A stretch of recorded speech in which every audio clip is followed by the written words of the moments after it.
goody, here it comes. Welcome to the Cinema Psycho Show. You are interested in the unknown, the mysterious, the unexplainable. That is why you are here. Oh my God, don't stop now! With your hosts, Brian, John, and Elaine. Welcome to the Cinema Psycho Show, the madhouse for film freaks and film fans of all types. I'm your host, Brian Coddington, joined by my fellow co-hosts and filmmakers, John and Elaine Woolscroft. Hello, my New Year's babies. You smell wonderful, like talcum powder and afterbirth. Oh, God. I love that New Year smell. You sure that's not? You sure guys. that's not the vomit smell?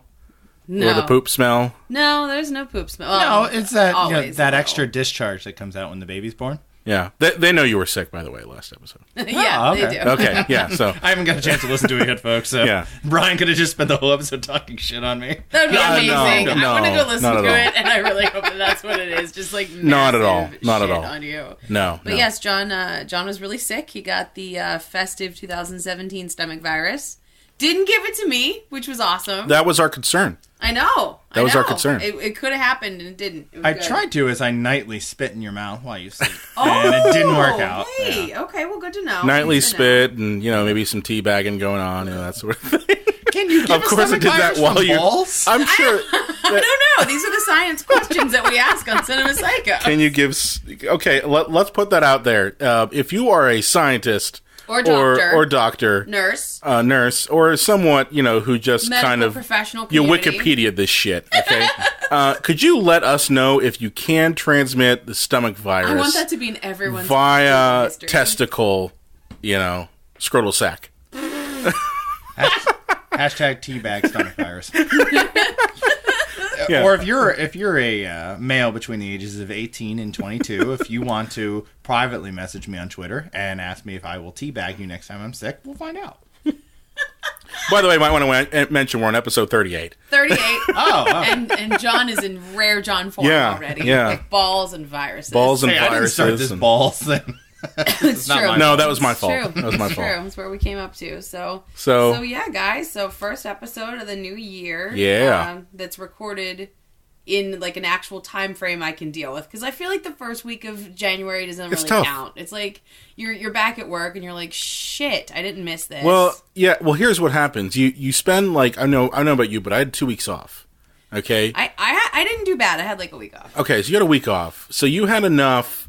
You had enough of a break that it didn't become like you want to get the fuck out of the goddamn house or anything like that. Oh, I so see. like for me, I spent the 2 weeks, basically moving. Yeah. Okay, from one part of the area to another part, and after that, it was then cleaning. So by the time that I'd finished all of that, I was like, I don't want to look at that apartment or any of that stuff ever again. It was a nightmare, and I just want to get back to work. But then you get back to work, and within about 5 minutes of being there, and everyone going, Happy New Year, how's it going, blah, blah, blah. Oh, you moved? Jesus Christ, an hour drive now? After all that, you just are like, why the fuck am I here again? So I really miss my coworkers because I work with some pretty awesome people. I work with awesome people too, Yeah, and my that's boss is what really I'm saying. cool, Is like, but I know you get along pretty well with your boss I too. do. So I mean, that was good. But I don't know. I just was there and I was like, oh, I didn't miss being in front of a computer all day. Well, I think from the way you guys are talking that we should all just curl up in the tub with skinny girl wine and a big vat of ice cream, let the water run and cry until the ice cream's empty. This is the most depressing thing I've ever heard. It's I guess we we didn't want to go back to work, and now we're back, and we hate it, and everything I don't sucks. hate it. I mean, I think everybody Dude, can I'm relate to that 16's though. over. Getting back That's into true. the grind. And, The hey, horrible year of 2016 has ended. You expelled all of the evil of 2016 already, so you're feeling refreshed. You're All the holes. detoxed. You're All good. the holes. You're good. All your holes. Can are you like vomit out of your excavated. ear hole? If you can, I'm Is sure it he'll figure possible? out. John can vomit on command. Did you know that? I did not know that. Please don't demonstrate. No, please don't demonstrate on the new okay. gear. But he can. He can. Please don't He can demonstrate he- on the new he's gear. There might be somebody where out there who's were like, we? yes, Oh, yes. we were in, as we mentioned, we were in IKEA. John and I are like redoing a bunch of stuff in our apartment right Yeah. now. We were in IKEA, and this woman, she had 3 kids, and her one kid horked everywhere, Wow. like all over her, like vruncha, or like whatever shit she bought. Vruncha. All over her The stuff. cabal. The poor little thing. She just looked so miserable. And her fucking husband had gone to the bathroom to wash his hands. and left her there alone with 2 kids that weren't sick and 1 kid that was. I feel like I gave more of a Now, I damn gotta about it. ask, if you were, when you saw this, Yeah. okay, were there pieces of Swedish meatball and lingonberry? No, all it over was the like place? weirdly white. I wonder if she just had mashed That potatoes. is- yeah, I probably remember, was the like, potatoes. I went to noticing. taste it and I was like, hints of potatoes. Like, Some there's no lingonberry. Yeah, in some this gravlax shit, here. But it just was Well, yeah, ridiculous. she's to me. lying You in the have cart. kids, and she's like sitting Oh, in her own God. in her own hot stick, literally. And her fucking dad is like washing his little baby hands. John's like, "Do you dare me to go over and just vomit on His him?" baby hands.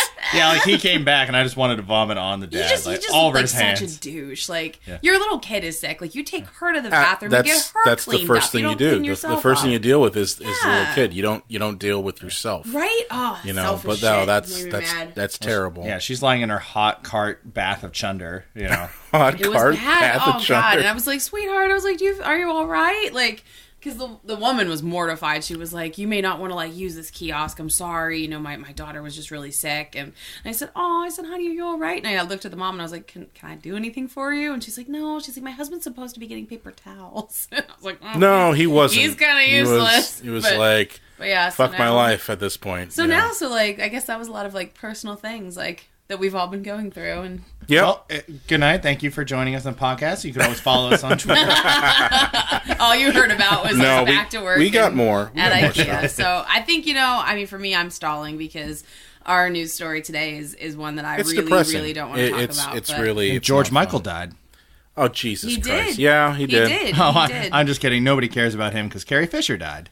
And wow, and when you say those words, like, man, that like it hurts. So I'm not wrong. There's a lot to talk about, Yeah. and it's a shame because John is correct. It's a shame when 2 celebrities die really close together because it does 3. get away from. Well, yeah, I mean, I was His just total saying, for that week it was 3. right, and huge deaths, and You know, I do put a certain age limit on these deaths. Like, if they're 60 and under, it's like, oh, too soon. Like Debbie Reynolds was old as hell.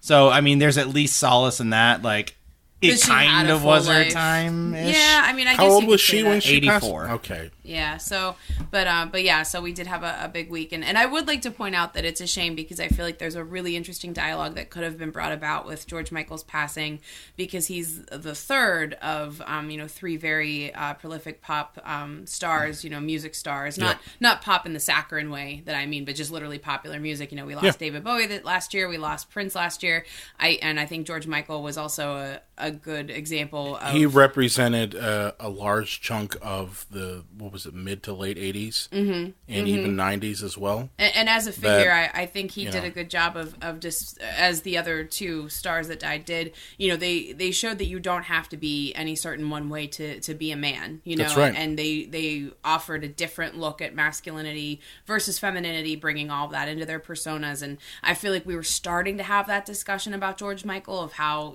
he was a lot of things to a lot of people and was Yeah. a great example of not being one thing or another, Yeah. and 2, I mean, and he was very, very out at a time that wasn't really accepted. was- and he it didn't wasn't. give a fuck, and that was great. Well, he didn't exactly come out until the Bathroom. mid to late 90s. Bathroom thing. Right. But I Yeah. mean, but after that, once he was out, he was like, fuck it, I Yeah. don't care. And When you that know, officer solicited him for sex, and then he finished and said, "You're under arrest." I don't know if the cop finished. I'm just assuming he did. Right. You're under arrest, homo. Oh God. It's like, wait a minute. You let me go take you to completion. No, you're gay. You're the gay one here.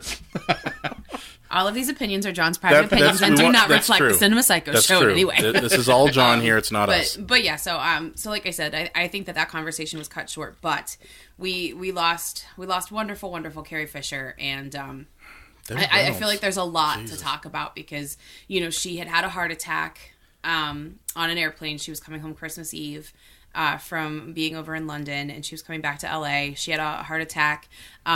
The airline that she was on, I think thankfully there was a doctor and a nurse on board that had helped, with her. But they were, my understanding is that they were pumping her heart for her, via CPR until something could come to the tarmac, like I think it was an ambulance, like just a straight up ambulance to take her away. And the fact that she was still alive, everybody kind of breathes a sigh of relief. I mean, I was one of those people. But for me, I was like, but she's not awake yet. And a couple days passed, and there was no report of her being of her talking. And then there was a lot of misinformation, and I think that this is something that's interesting with the world that we live in now, because you get up to the second updates, but it's not always accurate. There was a report that said, Todd, her brother, had said she was stable, and then they, came out said, again, no, and even Todd was like, I never said that, and so I think that it's so important to be diligent in your information getting in this day and age, because I saw a lot of similar things too. I mean, with the story this week with that Fort Lauderdale shooting at the airport, a lot of misinformation coming in, and I think that trying to be there first with the information, I think it's worth waiting and being right. I think that was speaks to a much larger problem, and I don't want to join the anti-fake news bandwagon. Oh, but right. I mean it's the same realm. Well, yeah, too. I mean, just are to we be dealing there first and not be right. Just trying to? Well, I mean, here's the thing, and this is separate from this tragedy, in my opinion, is that we're in a world now where we have access to so much information, and we can get it instantly. Okay, we basically will know if something happens, within minutes of it occurring. Okay, short of the reporter actually being there as the event occurs. Well, and in some regards, it does happen. But the problem we have now is that the outlets that we have are so mired in corruption, along with slanted points of view, and just trying to go ahead and put out, stories and things like that are skewed, instead of just here's what happened, and that's the thing. Everything has an agenda now, I think, and that makes it hard to go ahead and decipher what is real, what's fake, and just what is actually happening. Well, too, I mean, and everybody can be an expert, in the accounts of, Carrie Fisher's heart attack on the plane, there were tweets coming in from just simply other passengers, and to have, maybe a firsthand unreliable source, that's where we get into some serious information breakdowns. Yeah. Probably a lot of them probably weren't tweeting either to give, valuable information. They just wanted everybody to notice them on Twitter.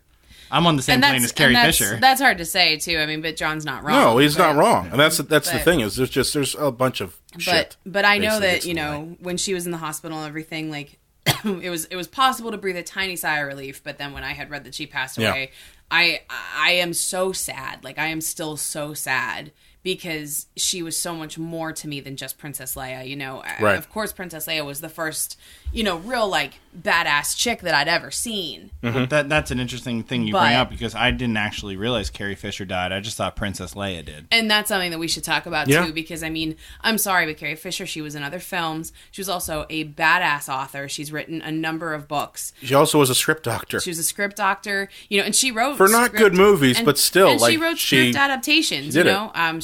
She was the one that adapted her own Postcards from the Edge. Yeah. She did the screenplay for that, the Shirley MacLaine and Meryl Streep movie. She did that. So, I'm actually rereading Postcards right now, and it's just, she was just so funny and so smart.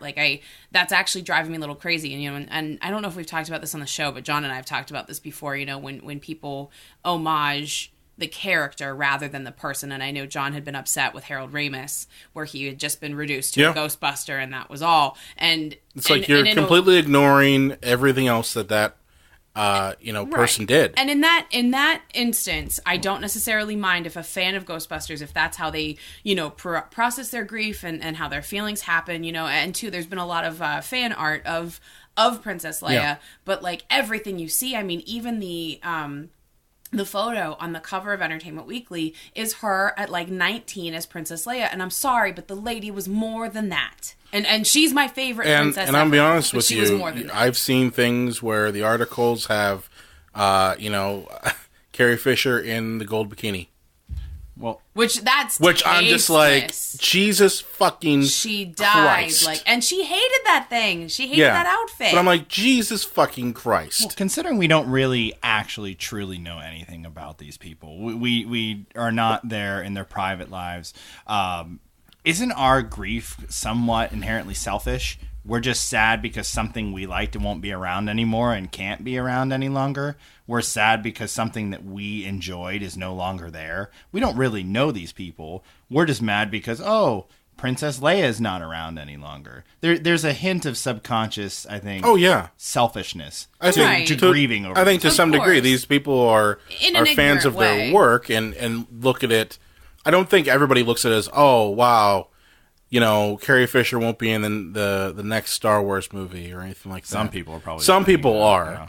Yeah. But I think a lot of people, maybe they didn't watch movies like, for example, Drop Dead Fred, which she's in that film as well. That's right, she totally is. Okay? I forgot she was. She owns in a that. houseboat in that movie. That's right. Okay, she's the best part of When Harry Met or Sally. in The Burbs, she's Tom Hanks' wife in The Burbs. Really? Yeah, I didn't know yeah. that She had a lot of supporting little actor parts in the late 80s. But, I mean, a lot of people, maybe they weren't used to those films. Maybe they just weren't into those movies. Right. And, yeah, their only connection to it is through Star Wars.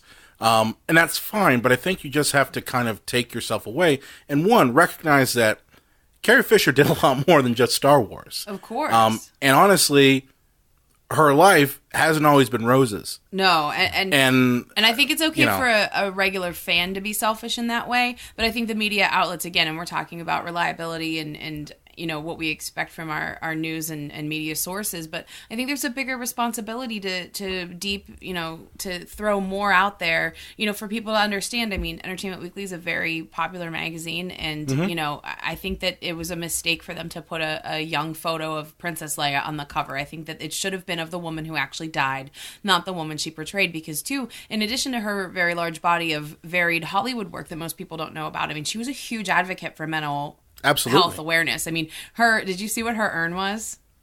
No, I didn't see what her urn was. It was a Prozac pill. It was a Prozac pill. One of those old-fashioned ones. Like a big old-fashioned capsule. That's what her urn was. That's awesome. Right? She was the best. And people need to know why. Well, something to make a note here, and this is going to sound glib, but I have a bigger point. So follow me here. One of the things Carrie Fisher did was cocaine. And nobody's really mentioning her rampant drug abuse, and because everybody's like, "Oh, 2016." I'm going to be honest with you. Well, I believe that led to her heart attack. Yeah, exactly, and that's all I'm getting at. Like, I don't care if people do drugs and they come around. I'm not. But it takes a toll on your body. Exactly, and even when you've not done it in years. Yeah, well, and how many times have you seen, 2000, thanks a lot, 2016, or, oh, you took another one, 2016. Like, it's such a belittling thing to suggest that a year is what's killing these people. No, it's lifestyles on the edge that is what's killing these people. And her heart, gave out because of years of systematic abuse. And, I'm certainly not a straight edge person under any stretch, nor would I ever suggest that. But the fact of the matter is that if a lesson should be taken from this, it is that, when you are in that type of lifestyle, that the effects of that lifestyle reverberate. Yeah. And, I'm glad that she cleaned herself up and got everything straightened out years later. Mm-hmm. But that does damage to the body. Yeah, I mean, I was reading an article where they say even if you do cocaine once or twice a year, you will see the same effects on your heart as, what probably affected. Now, I know a lot of people are really mad at Disney because they're like, well, they made her lose all this weight, for the last episode and blah, blah, blah. So how did she have a heart attack if she lost all the weight? Is that pretty much what they're saying? Well, I mean, something if you lose weight quickly, it's not good for your heart either. No. And if you lose weight quickly at a more, she's 60, so like if you're more at an advanced age, a lot of people are saying that was a contributing factor too. But I mean, the truth is, we do need to talk about substance abuse when we talk about Carrie Fisher. Yeah. And she'd be the first person I think that would want us to. Because I'm sure looking at the, she's probably off in like the spectral plane now, as she's passed on, and she's probably looking back at it all and like, fuck, like she's probably mad, because it's a very easy line to draw. Well, not just the illegal drugs, the legal drugs. And, that's the other thing too. Look at Prince. He died of legal drugs. You got these prescription thugs out there that will say, hey, we got a pill for everything. I don't call them prescription thugs. I call them what they are, drug dealers. Yeah. Okay, they're drug dealers. They're in the same realm. The only difference is that our country has been bought by these people so that their drugs that they're peddling are legal, whereas other ones are illegal. What did Heath Ledger have, like 7 different prescriptions from 7 different doctors? Yeah. And then he was, killed by one of the Olsen twins.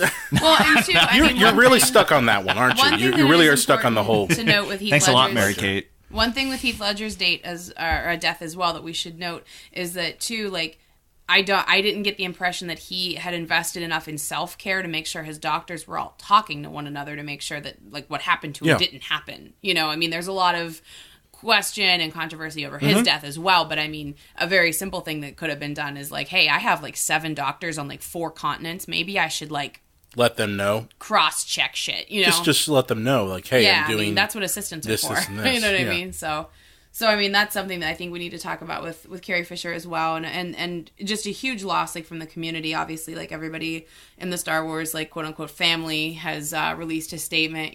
Harrison Ford was he released a statement about how original she was, how strong of a person she was.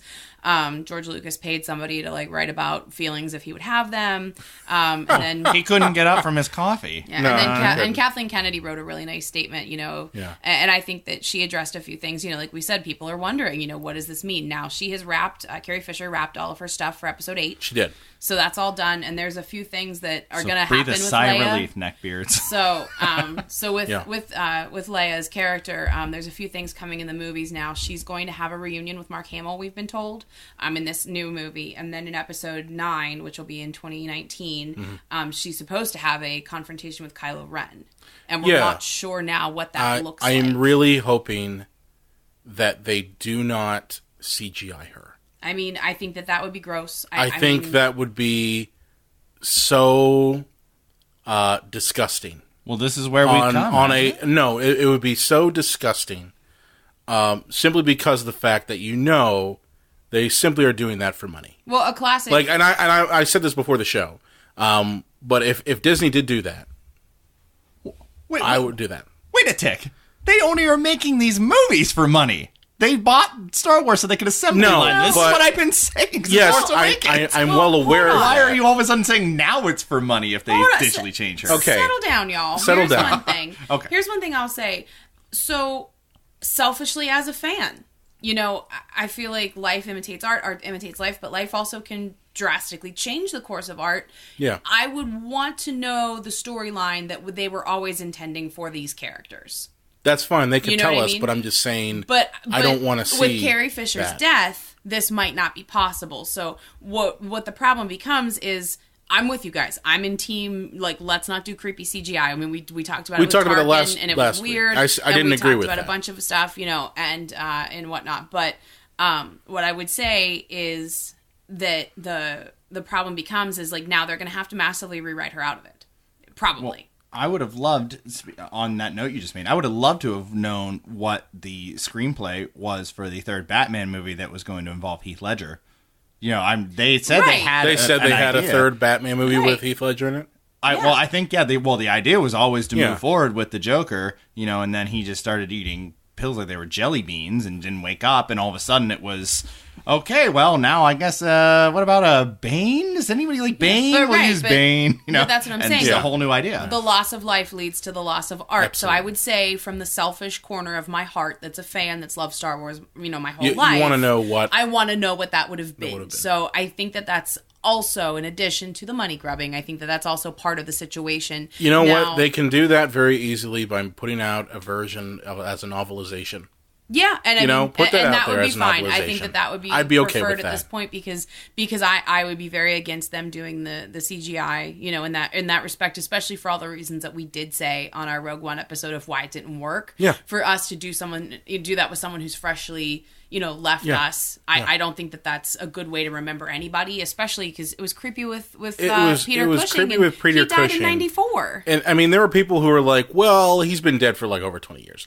And it's like, yes, but do you realize what type of slippery slope? And I hate using the term slippery slope because everybody uses that for everything. Right. But it still really does. It's like, are you going to go ahead and then do another Godfather movie and just say, oh, well, guess what? Yeah. Marlon Brando really didn't die in the first one. He's back to life, or it's very some mocking type actors. of bullshit like that. Mm-hmm. Well, and too, I mean, in this case in particular, I mean, I think about Carrie Fisher's daughter. I think about her brother. Yeah. I think about Mark Hamill, who, I mean, if you've seen him anywhere online in the past, like, week and a half, like, he's heartbroken. I mean, you can tell, like, that to do that to those people, who knew her personally, I think that also would just be tearing people's hearts out unnecessarily, because it's like, she's here, but she's not, and it's a disrespectful, messy way to do it. It really is. Well, Lane and I have both done some acting.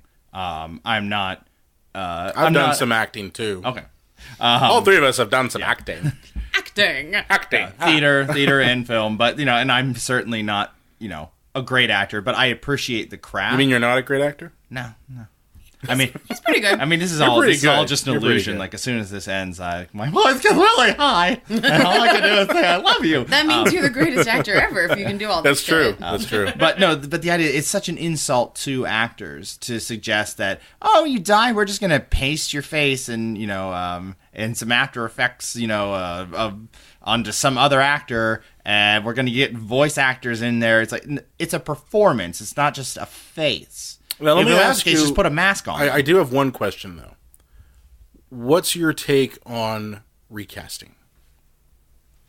Because, Harry Potter, that film series had the exact same thing happen to it.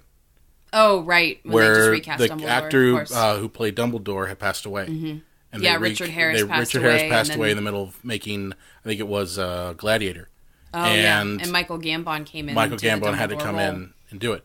Are you against that? Well, that's an interesting take, because that very specific example, as a fucking nerd, I thought Michael Gambon was a much better Dumbledore. I thought so than too. Richard Harris. So I don't know. That's a really strange. But it's strange you bring that up. But I think the thing is, like, I was thinking about that too. Is, let's say they decided to somehow recast. I know that it's considered, basically sacrilege with Star Wars, because Star Wars, I think, to most people, that's kind of more or less a religion. It is very. I think it's very dear to people. It's in that kind of realm. But people can also say the same thing about Harry Potter. Well, if there's any franchise that you can't get away with it, I think it's Star Wars. I agree. Like, I feel that they could actually recast. I mean, and people would be in an uproar, but they could recast Tony Stark. People would freak out, but they'd still go see the new Iron Man with the new actor. It would still. You guys tell me it wouldn't make $500 million.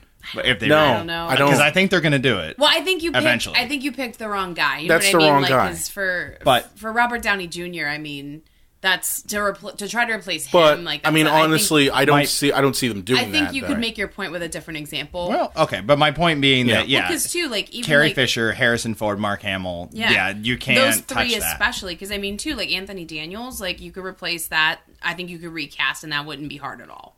But no offense to Anthony Daniels. No, he seems like offense. a really nice man, and I hope he's fine. But you know what I mean? Saying, like a character that's in a suit. I'm just saying, do you feel like that's a non-starter? Like, no, I feel like, especially for Leia, I feel Okay. like that's never going to happen ever. But one thing that I will say, just to kind of move us along a little bit here too, because I mean we could talk about this all episode. I feel, but I was very impressed with the statements that did come from Disney and Lucasfilm that everybody had brought out like immediately when the news broke, and I really liked the general feeling of like, guys, like we're mourning, we are not thinking about the films. That's good. Like, we miss our princess, like we are devastated that Carrie's gone. That is bullshit. So settle down, and I know there's a petition to turn Princess Leia into a Disney princess, which makes me want to vomit. Which I'm just like, are you fucking kidding me? Too. Lane, I think that is total bullshit. I guarantee they have had 20 meetings about what they need to do now. That I know of. Twofold.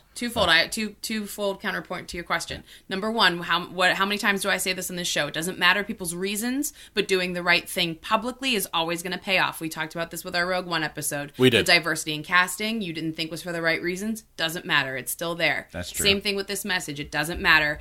They said, settle down, neckbeards. We're going to figure this out after we mourn the person that we actually know. Yeah. I think that was important. And number that's two, true too. there is a meeting, but it's not until January 10th. So, I mean, it'll be after this episode airs of our show, but Lucasfilm is having a meeting about the scripts on the 10th, but I think they gave a very suitable time for mourning, because Carrie and Debbie have both been buried by now, and they've been laid to rest, and I think that that's a respectable amount of time, to wait. Right. And then that's the only meeting that anyone has found out about. I naturally assume that there were probably by now, 20 secret meetings to discuss 16 separate ways to bring her into episode 9.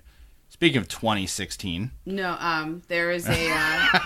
you try to dip into that one, huh? Yeah, so meetings between the director of Star Wars Episode 8 and Lucasfilm President Kathleen Kennedy are understood to be on the cards for the week of January 10th to provide an opportunity to start exploring the options following Carrie's untimely death. So that's exploring the options. But I mean, at the end of the day, I mean, they do need to think about it. They do need now. to. Here's the thing: but they I can't feel just like go they ahead and waited scrap along. the movie and say we're not doing Episode 9, or because we're not of this. making these decisions. Or we're now not making these decisions. They're going to have to start shooting soon. You have to go ahead and do it. I think it's just a matter of. I think I'm hoping that they understand that their actions will be scrutinized by all of us. Exactly. And that whatever course they do decide to take, I really don't think. I can't imagine they're that scummy to say we'll just CGI Leia in there.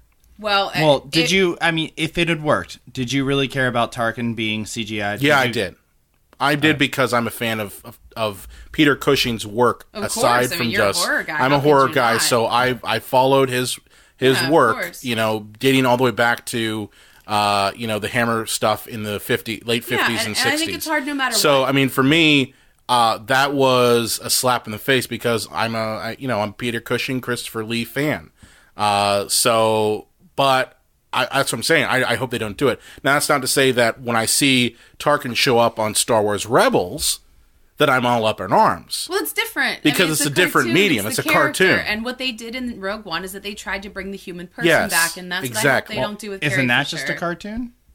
What? In a way? Oh, it was. It's just a very stylized cartoon. Yeah, but it's not presented to us in an animated setting. I mean, you're bringing back someone of a human nature, And you're telling me that this is real. That's the thing. And again, because too, the reality of it is you're trying to pretend that Peter Cushing was in this movie, whereas in a cartoon, there's no expectation that it has anything to do with Peter Cushing. And like if they had, I mean, honestly, if they had, Princess Leia show up in Rebels now, or down the line in any other type of Star Wars media that isn't live action, it's clearly a cartoon. I don't think anyone would care. It's clearly a cartoon. I really don't. I think people would be like, okay.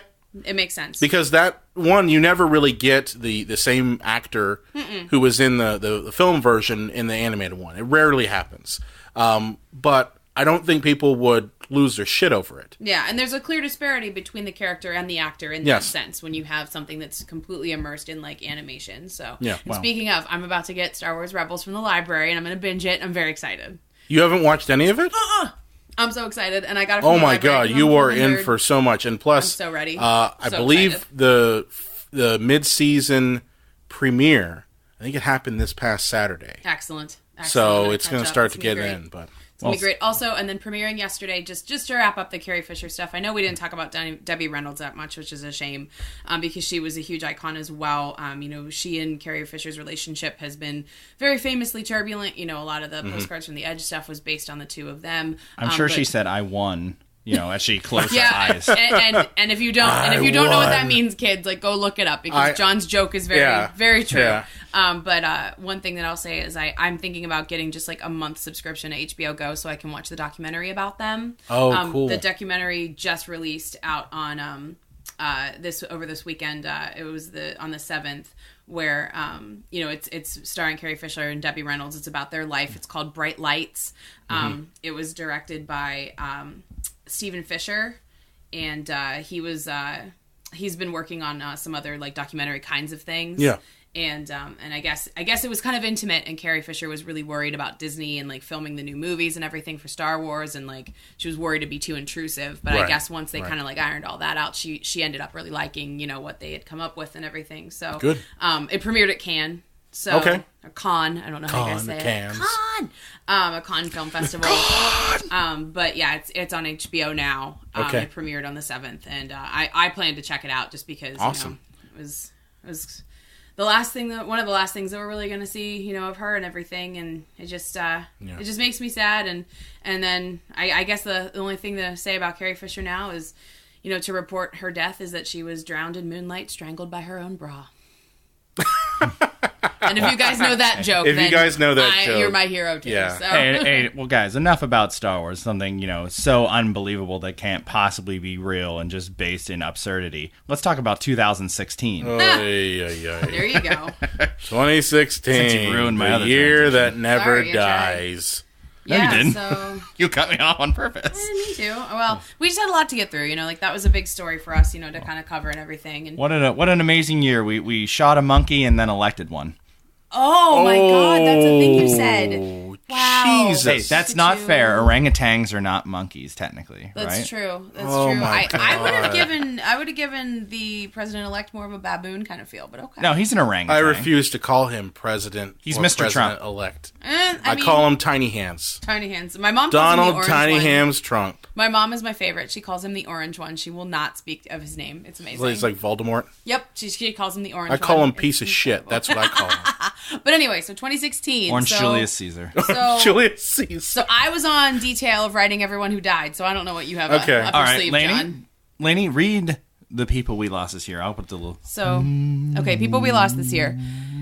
David Bowie, Alan Rickman, Abe Vigoda, George Kennedy, Nancy Reagan, Harper Lee, Gary Handling, Patty Duke, Shandling, yeah, I think autocorrect ruined my life. Patty Duke, Doris Roberts, Prince, Muhammad Ali, Anton Yelkin, Gordie Howe, Gary Marshall, Gene Wilder, Ellie Wiesel, Arnold Palmer, Florence Henderson, Fidel Castro, Kenny Baker, Janet Reno, Leonard Cohen, John Glenn, Alan Thicke, Zaza Gabor, George Michael, Carrie Fisher, and Debbie Reynolds. Wow. And those are the highlights. Of Those the are the way highlights. we were. And I really hope that wasn't too hard to hear because you singing in my ear was really fucking distracting. Yeah. So yes. So yeah, a lot Although of this lot isn't of too, death. that isn't too different than 2000. What was it? 13. We lost Robin Williams and Philip Seymour Hoffman and so many other big names. Like once again, Sometimes the big names feel more powerful. once do. again, folks, drug addictions and undiagnosed medical issues are going That's to right. be killing celebrities left and right. The fact that Keith Richards is still standing, I don't quite know. Well, I know what it is. Death is afraid to touch him. He's pickled. He's just He's like no. pickled. Death came up to him and just was like, "Hey, Nabra. you do you. You're going to continue to rot though, so just be cool with that. You're going to continue to look more and more like a corpse, but I won't claim you." I won't claim you. It's perfect. Well, I actually just in 2015, I saw the Rolling Stones in concert, and Mick, in his elderly age, was still running around like a man that found poop on his living room carpet. Like what is this? What is this? Just jumping up and down, kicking, trying not to step Leather in it. pants? Keith Richards, however, was just like he's just frozen there. He was playing the right notes, but you could tell that he wasn't alive. He didn't take his glucosamine that day. Osteobiflex is important for Keith Richards. but I'm sure he did some coke. Oh yeah, he did a bump. Oh man, you guys. Oh, you guys. So yeah, everybody died. Yeah, and we 2016. did see a lot of celebrity deaths. And one of the things that we were talking about just before the show started is that it wasn't a great year for movies. It was a terrible year for movies. I mean, I really thought so. I mean, you had movies like the Ghostbusters. Like, I think 2016 started out with all the bullshit surrounding Ghostbusters. Like, that was 2016. People were talking about it people for a were long time. losing their shit over Ghostbusters reboot, and this is going, oh, this is feminism, and this is blah blah blah, and this is blah blah blah, and this is terrible, and it's just. And on top of that, you had Harold Ramis pass away. It just added fuel to the fire. So I mean, It's true. God, It's true. it was just bad. Surprisingly, I feel like it was kind of an okay year for television. I know we don't talk about TV that much, but we saw Stranger Things this year. Yes. American Crime Story. Yeah, The People versus O.J. Simpson, that was huge. And I know it's not something that I've started watching yet, but I keep hearing about The Americans and how great it is. And I'm curious. That has been going on for a long time. Yeah, a couple it's seasons been, in. It started in 2013, so yeah. Okay. So, we're a few seasons Yeah. deep. So that's supposed to be really good. I know Veep is still going strong. And then Westworld came out this year. Oh yeah, And everybody's losing their shit over everyone Westworld. lost their shit. Have you guys watched Westworld? No. Not yet. I watched a couple episodes of it. It's really Yeah, good. it's good. Anthony And then- Hopkins is in it, so it's like, Oh, sweet. No brainer. how bad can that be? Well, I like the original, the original movie. The Yul Brynner? Yeah, I thought the original. Fuck it. Wow. Where's my Paps? But too, the Donald Glover show Atlanta came out this year, and that's been very like acclaimed. Now that just came out like in the later part of the year. Okay. But that's supposed to have been very acclaimed. And I haven't watched a lot of TV this year necessarily, but I think that's the thing is TV seems to be picking up the mantle of just decent stories. Well, it's not where, movie actors go to die anymore. I mean, it used to be, but it's not anymore. And it's become a very compelling medium, and I think something that is really good of, like Amazon Prime and Netflix, like being able to create their own content. I mean, like it's making everybody step up their game, which I think is really important because nobody benefits when everybody just, panders to the lowest common denominator. Like to have diverse programming, you need healthy competition. I think the thing too is you don't really see, and this I've been wanting this to happen for years. We're kind of a little bit past the reality TV bullshit. Yeah, I feel like it's not nearly as pervasive. Yeah. Like there was a time, not too long ago, when everything was all sitcoms dead. That the dramatic show's dead, and then everything is going to be Honey Boo Boo and all sorts of other bullshit reality crap. And I say reality in quotes because it's not really reality. Yeah, I mean that's it's not reality. Faux either, reality. But I don't see nearly the drive to get around reality TV shows as it was a couple years ago. And that's great to see. I love to see that. Well, networks don't have the stranglehold that they used to have on programming anymore. You have Amazon, you have Netflix, you have Hulu, you have a variety of different outlets in order to watch shows that they can't just be like, well, it's us or nothing, so here's these reality shows that cost 2 cents to make. Suck it, you assholes. Now they have to actually compete with these other venues that can produce great television. And I think in terms of film, people are struggling so much out there that if they go to the cinema, it's for something that they feel, doesn't always work out this way. It's kind of a slam dunk. Like, I want to go and just shut my mind off. I want to see the big new Star Wars one or the big new comic book one. I'm not going to go out to the theater and spend this expensive ticket on a chance or want to, a film that, the critics love, but I might not like. So, you see, But a TV show, you can do that. Yeah. A TV show, you could be like, oh, I didn't really like that, so I'm not going to watch the next episode. And do you know what's really funny about what you had said about like the era of like reality TV kind of going away? Yeah.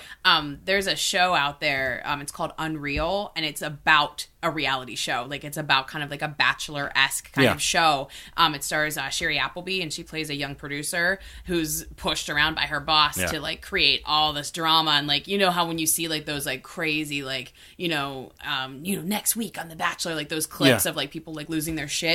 The people behind the scenes are all supposed to create that drama. So, so we're not only post like reality, I think, but we're to the point where we're creating fictional content about reality shows. Interesting that you make that point. Years ago, I had the opportunity to go to Las Vegas at the NAB festival.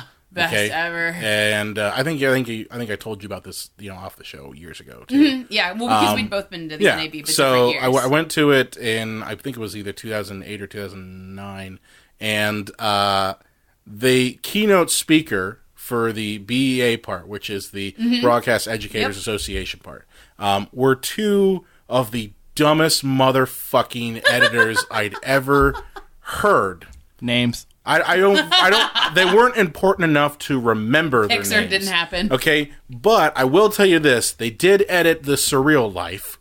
So if you want to go IMDb them, perfect. Go look at The Surreal Life around that time and look up them. But they were the keynote speakers, and they were the dumbest motherfuckers I'd ever heard of. Because they basically said how they really didn't like a traditional. They were acting like this. Oh, a traditional show, you have to go ahead and have a pre-production and have a story, and you basically edit out the story based on that already pre-made story. What we have to do is basically do the same thing with clips of reality stuff and basically create the story from nothing. So it just pissed me the fuck off. Because I'm like, they were basically taking a shit on the creative process of just storytelling. Because they were just making shit up. You could just go into your bin of clips and just throw them into a timeline, and it would work enough. That's all they did. That's honestly what they said they did, and they were like joking about it, and they talked for it was an ungodly amount of time. Like people were having their drinks in hand. They're just like, "Are these guys gonna ever shut the fuck up?" But they literally just said, we just throw shit at the wall and just see if it works. And we don't care if it's real. I mean, they were like, we trust that the audience knows this isn't real. And I'm like, you have more faith in your audience than I do, because I know your audience, and your audience are a bunch of idiots. Yeah. Okay, so, I mean, they're going to say, oh, did you see so-and-so last night on The Surreal Life? She went ahead and hates this person, and think that's real. So I always go back to that when it comes to reality TV. So, but we were talking about 2016, so why don't we get back on that? Would you guys believe it or not, there were only 2 films of the highest grossing films of 2016 that weren't based on a comic book or a talking animal? Wow. Not surprised. Okay, well, tell me more. What were the movies? Okay, well, I'll start at 10, and we'll work our way up to number 1. Believe it or not, kids, Suicide Squad was the 10th highest grossing film of the year. Nuh-uh, that movie was such a piece of garbage. Okay, quick point about that. I've heard that the extended version is actually better. I mean, it wouldn't have far to go. I've What if heard that movie was that's wretched? true. I mean, when you're already at the bottom, you just got to climb that 1 inch up to be a little bit successful. Hideous. I hear that about every single one of these, DC made films. It's like, well, if you watch the 3.5-hour version, it's almost palatable. No, that's a failure of film. Yeah, I've heard the same thing about the Ghostbusters reboot too. Is that I don't want to see any more. I don't want to see any more of that either. But from what I understand, the version that came out that has the deleted scenes actually is better. But I won't subject myself to it. Yeah, Lane's peeking over here on the I on wanted the to list. see your list. Whatever. Okay, what's your list? Number 9, also a quick note for this one, highest grossing R-rated movie of the year, Deadpool.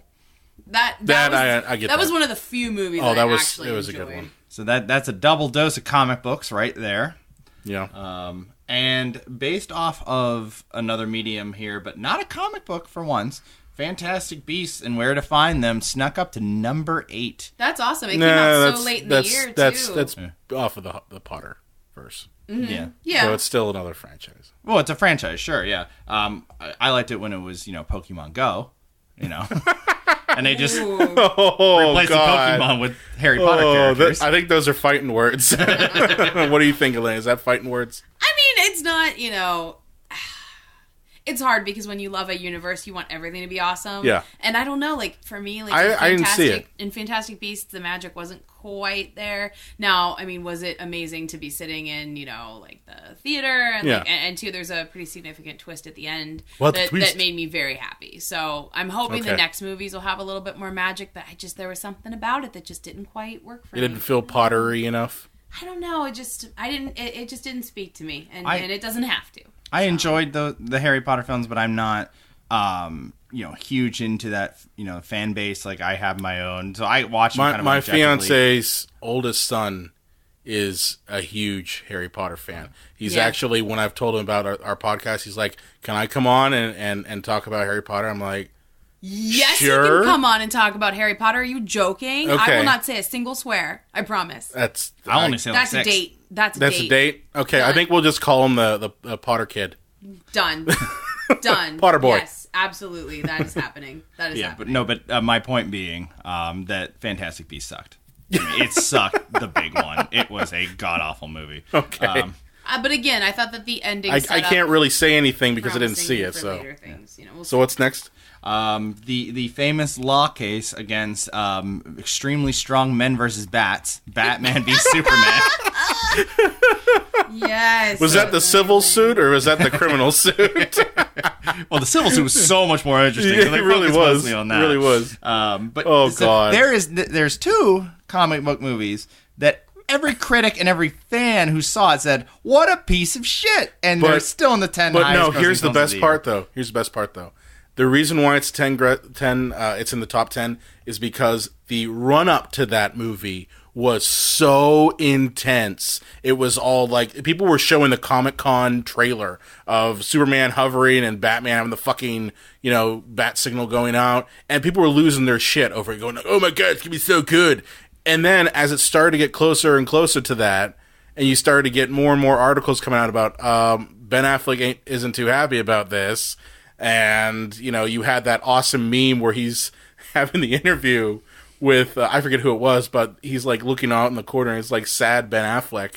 as he's talking That's a about great Batman meme. being Superman. And they're playing like Simon and Garfunkel. Yeah, it's like over it. Garfunkel. and like that's the funny part is that it had such a huge opening because people wanted to go see it that it was able to get in the top 10 really quickly and die off. It had one of those like drops. I think it was like what, a 60 or 70 point drop next week. When it was a lot. Interestingly enough, that film hit the highest opening weekend of any film. It beat out Avengers. Right. 425 million opening. But the next week weekend, it probably dropped. Oh yeah, people were excited about it. I mean, I heard a podcast of a bunch of dorks like talking about it like weeks before it came out. Hey, I think that was us. Oh shoot, my bad.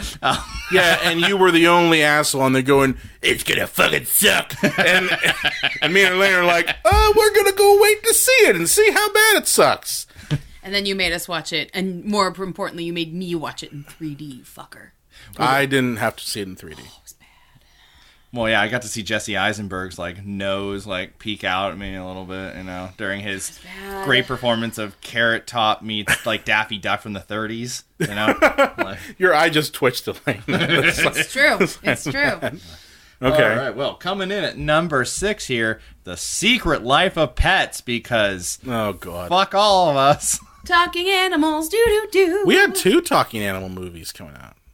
There's so many. There were a couple. Like there was Zootopia, I'll just which wait. Zootopia is actually pretty decent. I don't know if you guys saw that or not. We'll just wait. Yeah. I mean, the top 10 list has a lot of talking animal movies course it in does. it. And then here at number 5, look who creeped her way up near the top. It's Rogue One, that little shit.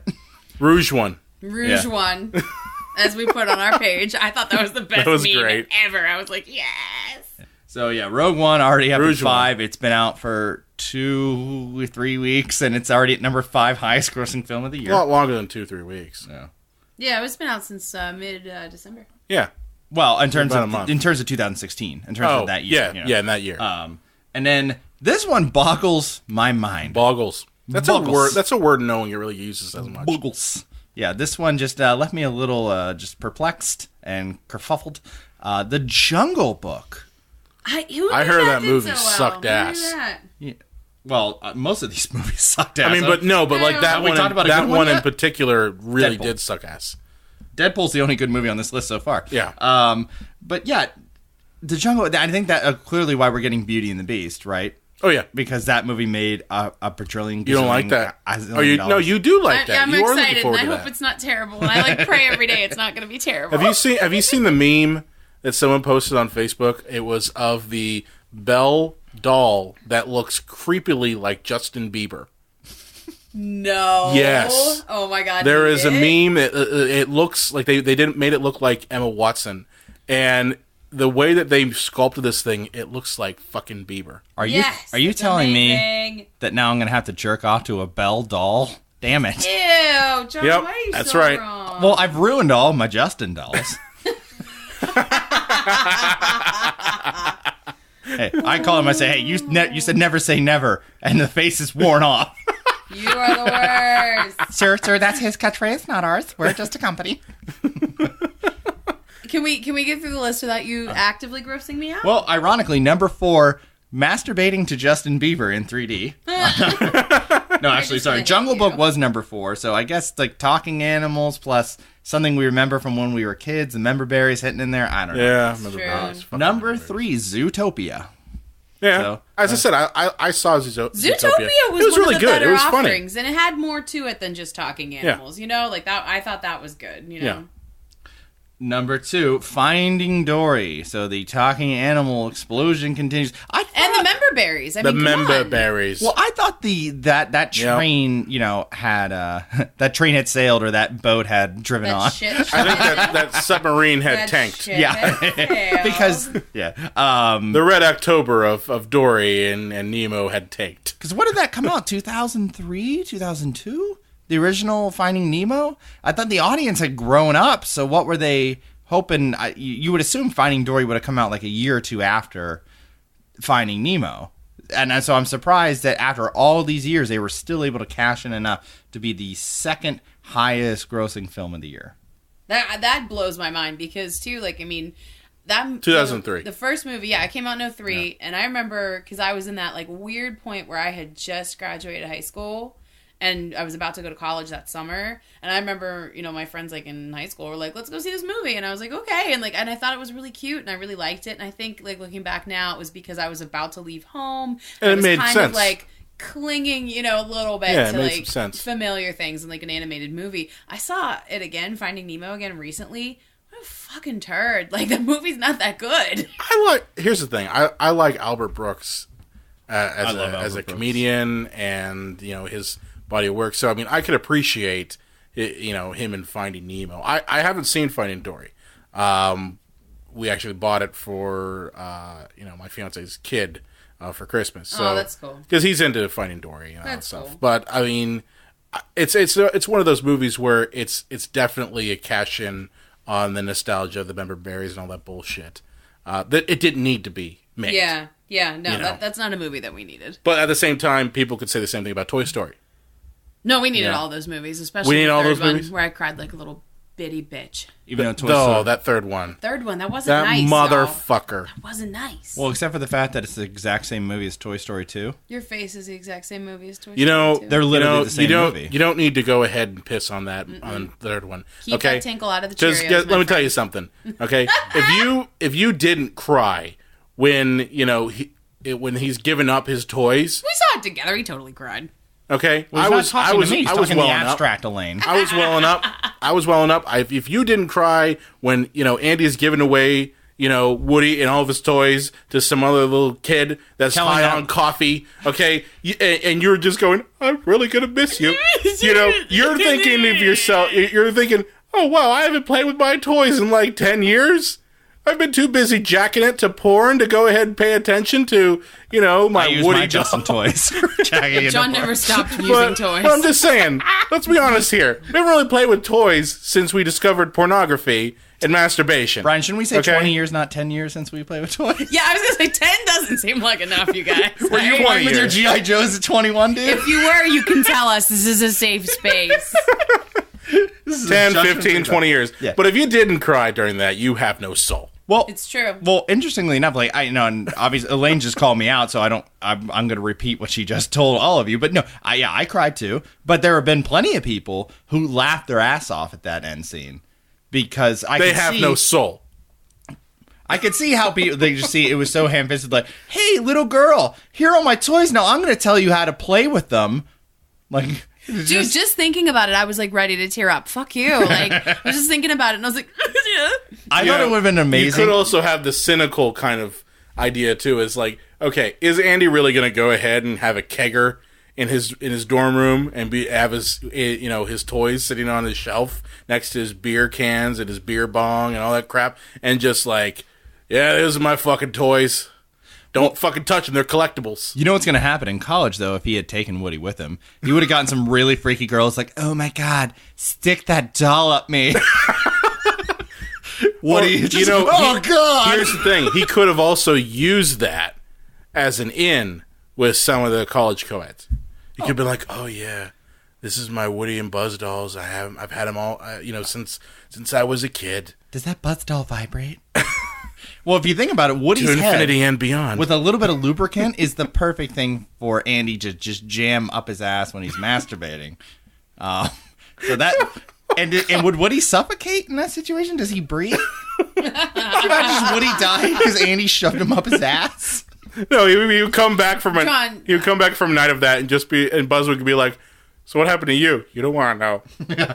Guys, I don't know that we can come back from this discussion. Why don't you tell me what the highest grossing movie of the year was? let's What go are to we that. talking about? We're talking about movies on our movies. podcast. How Oh, about yeah. Toy Story 2 is the exact same movie as Toy Story 3? I forgot. Okay. You're an asshole. You really are. And I don't think any surprise here. Disney's Marvel's Captain America Civil War, brought to you by Disney and Marvel, is the number one highest grossing movie of the year. That movie was such a big meh for me. No, it wasn't. For me. I said for me. Okay. I said it was a big meh. It was a for me. beautiful mess. You know, It was a beautiful mess. I think that's a very good, description of it. like most of the contestants on The Bachelor, like, it's a beautiful mess. A beautiful. I guess that's fair. I mean, guess, like I yeah. said, for me, I couldn't emotionally connect. Maybe I just should have seen it. Did you in the like theater. Winter Soldier? I liked Winter Soldier Okay. a lot, and I loved the first Captain America. Yeah. I loved it. I mean, the movie doesn't make sense. They should just call it Avengers 3. Yeah, it didn't make sense. It had a bunch of issues. It was convoluted, but boy, was it entertaining. True. I mean, I enjoyed it quite a bit, but if I really look at it, in a cerebral sense, no, it's a hot mess of a movie. It is. But boy, was it entertaining. And Aunt May was hot. Yeah. Titty May. Titty May. Titty May. Titty May. Titty May. Oh my God, what just happened? But no, I will agree that film was purely spectacle. That's all it was. If you're looking for any sort of substance, it just isn't in there.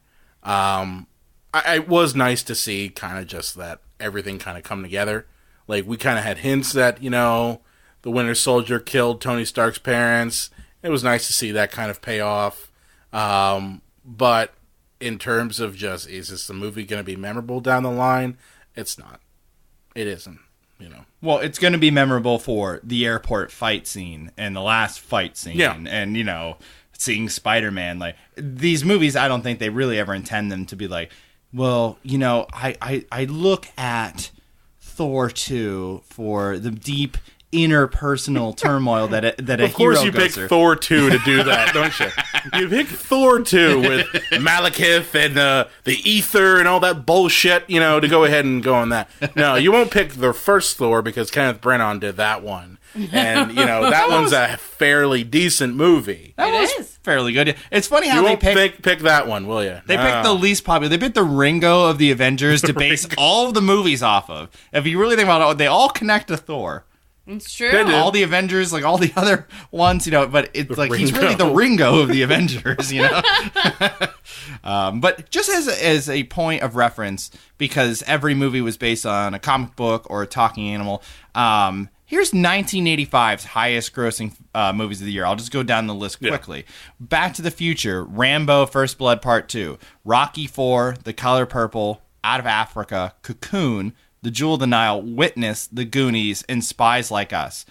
Just to show what 30 years ago looked like. I mean, a much more diverse grouping. It's extremely diverse, different genres. You had some dramas in there as well. Some sequels. None of those movies you brought up, none of them were dramatic films. You notice that? None of the movies you brought up for this year, 2016, none of them were dramatic. Not a single damn one. No. I suppose you could say that the comic none book of them movies were were really dramatic. No, those movies. are comic book movies. Yeah. I'm sorry. They're basically, a hop, skip, and a jump away from an action movie. But none of those movies were, ever in, Oscar worthy at all. No. I mean, they weren't. The movies you brought up are iconic classics. Even Rocky IV. Okay? Even Rocky IV, which is one of the weaker ones. Okay? That's not putting it nicely. But still. They're all weak except the original. 30 years, we remember it. Yeah. Enough said, So, I mean, that's kind of the thing, is those movies are iconic classics, and diverse. And you don't really see that. You see kind of a homogenized,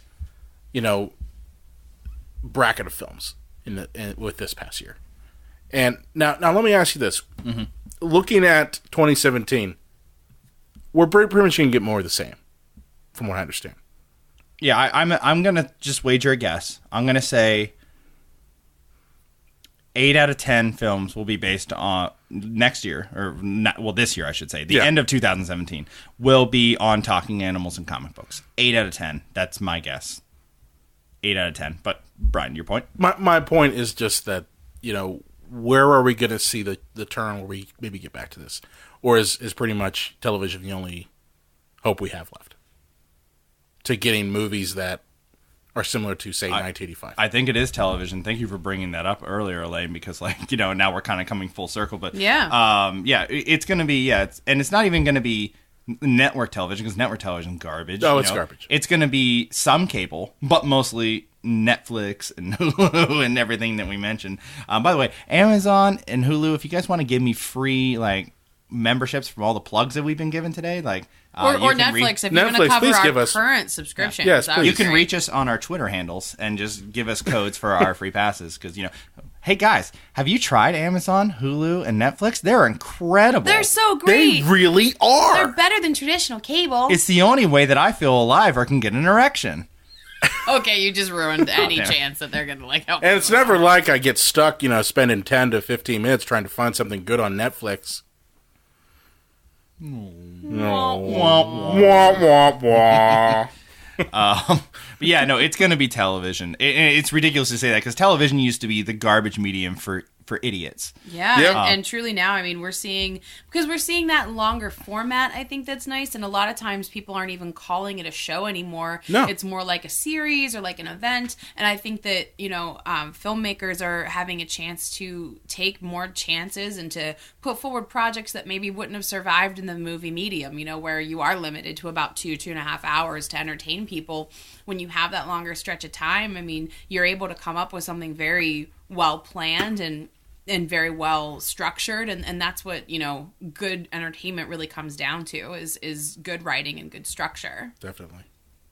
But moving on to my favorite list is movies that lost a crap ton of money. Oh. So Sarah, it's time to say suck it, studios. One of my favorites, and I can't imagine this losing money, was Teenage Mutant Ninja Turtles 2 Coming Out of Our Shells, whatever the fuck it was called. Out of the Shadows, I think that's what it was. Coming out of our shells was the stage play, wasn't it?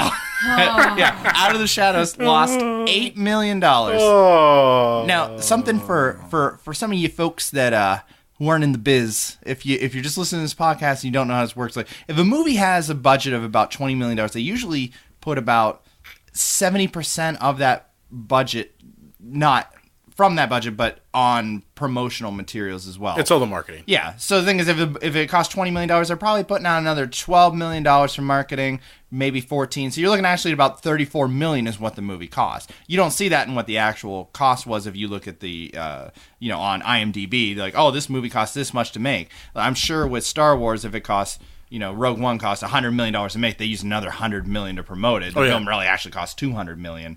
So and with the big tent poles, I mean, honestly, those films, they dump, I'd say, almost like you said, almost the same amount of money, 70, 80% into marketing materials alone.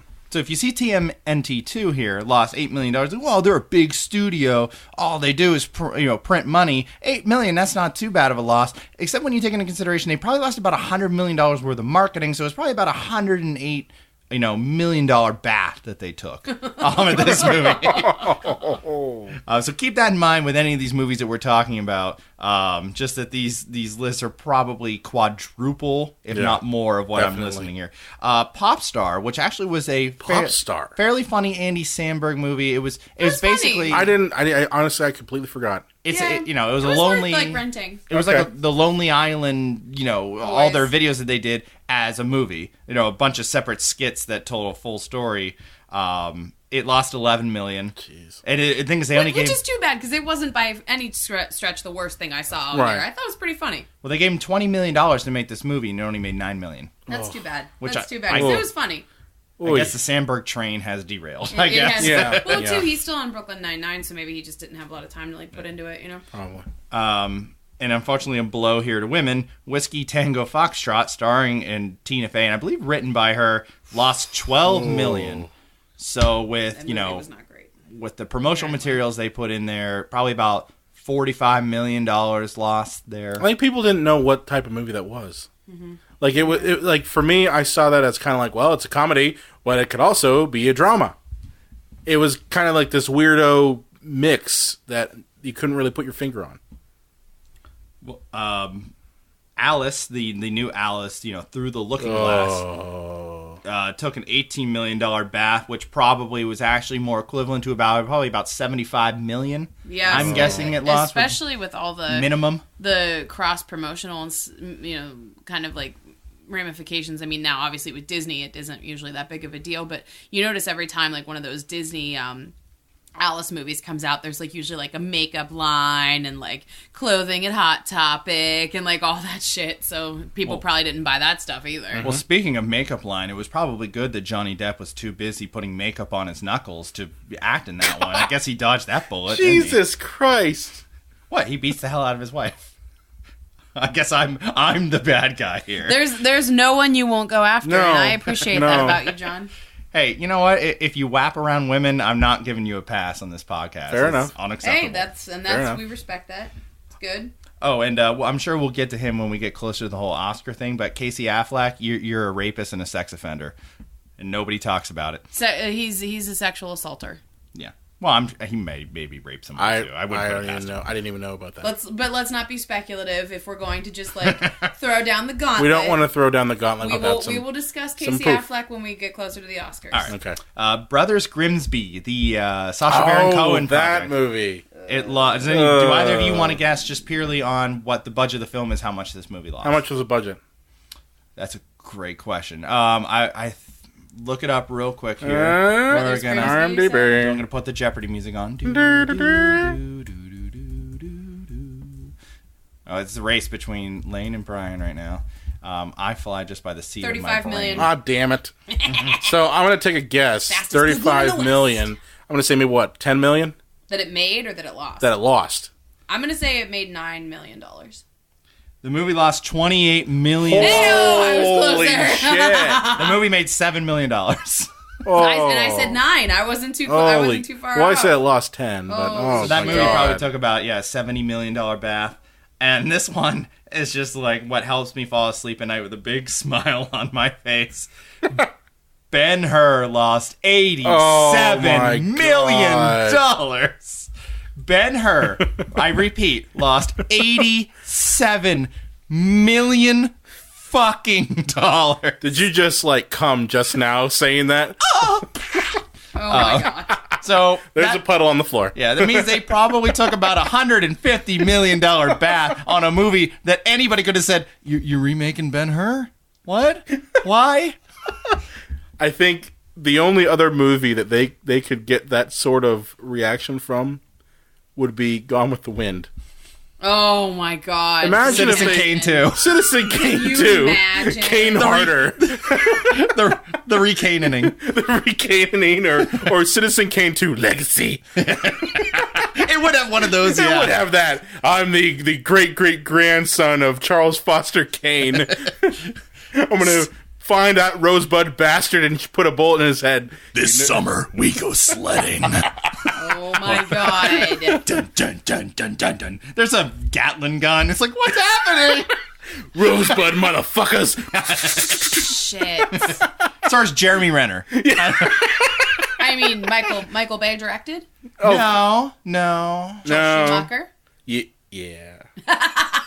Yeah. Well, if everything's Roland Emmerich. neon, right? Roland Emmerich. Roland Emmerich. Here we go. Roland Emmerich. With a Dennis Quaid moment in there, throw it in. Perfect. No, they probably get one of those, the guy that did that awful Jurassic World, and he had just done, one movie that nobody saw. They probably get one of those guys, you want to direct Citizen Kane 2? Well, that's a bad idea, but I want to work. I believe that guy's directing episode 9. Well, if it's anything like Jurassic World, we're in for a treat. Suck it, John. But, oh, God. Yeah, so Ben-Hur just, bought the farm. And although the highest movie studio to make $1 billion first, no surprise here, was Disney. Yeah. Yeah. I mean, they're going to be Yeah, you kind big of can figure kids. that. Yeah. When you own everything, it's easy. Yeah. Yeah, you're correct about that, John. Or Brian, he the guy who did Jurassic World is now directing. Yeah. Makes my butt hurt. Do you ever think that maybe Disney could just change their name to Conglommo? And just get the slogan, "We own you," because that seems to be we'll buy you. Well, put no, it, we'll put we it in own your you. eye holes, idiots. That's what they're. Don't become too popular. We'll buy. How long before they just buy Harry Potter completely? No, fuck you. Disney's Harry Potter. Warner forever with Harry Potter. Though I have to say, the only thing that I would like is if Disney did buy the Harry Potter park, because then all of the employees there would be British, and that would make me so happy. It would make me so happy. Complete with the bad teeth and everything. Yeah, bad teeth and bad breath. I don't Guys, know. this is from 60s. I think we need to let this British bad teeth thing go. I feel like... You couldn't understand. You'd be like, excuse me, do you know where the nearest bathrooms are in a popcorn vendor? You go fall down to the chimney walker, and it's still on your function, and then you control with 2 chimney walkers with 2 T's and a stream. Well, it would be an authentic experience. Do you mean to the left? Oi, yeah, wake up. Oh, can't you hear what I say? Every kiddy's going, mate. Was you see Daddy Tom? What's your chummy knocking? You know, we do have people in England who listen to us. Why do you kill everything that brings me joy? I would like to apologize to our British fans. That was lame. That was I didn't mean parody. That. Yeah, that was poking fun, like playful fun that was razor sharp satire right there, wasn't it? So yeah, there is that. All right, so now that we've alienated an entire country that listens to us, thanks, John. Next time we'll try for a continent. You call it alienating an entire country. I call it Sunday. You do make. You know what? They got Brexit to worry about. They don't really care what I'm saying. No, listen, they get the last laugh. They're like, yeah, well, at least our president or prime minister isn't an orangutan. Cheeto. Yeah, they win. They win that one. A rapist, Cheeto, orangutan. Yeah. So yeah. 2016, go fuck yourself. We are 2017, flushing you down the toilet just like John's hot sick. 2017, don't hurt us.